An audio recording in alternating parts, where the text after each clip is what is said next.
दुधनी येथे जिल्हा परिषद प्राथमिक मराठी केंद्र शाळेत व्यवस्थापन समितीची बैठक खेळीमेळीत संपन्न।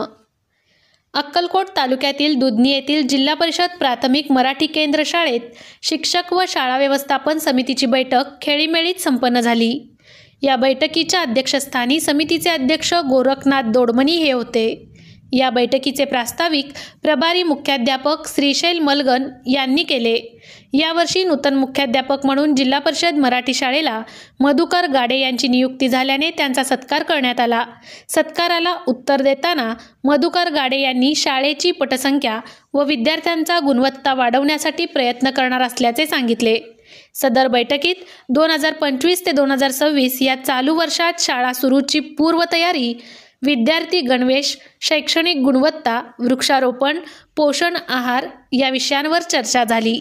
या बैठकीत व्यवस्थापन समितीचे उपाध्यक्ष हनुमंत कलशेट्टी, RPIचे जिल्हा उपाध्यक्ष सैदप्पा झळकी, मेहदीमिया जिडगे, विश्वनाथ कोटनूर, तिम्मण्णा गोटे, रमेश बनसोडे, भीमा यड्रामी, शब्बीर पटेल, पोमू राठोड यांच्यासह पालक उपस्थित होते। सूत्रसंचालन रविकुमार कोरजगाव यांनी केले, तर शेवटी आभार संजीव कुमार बेन्नेसूर यांनी मानले।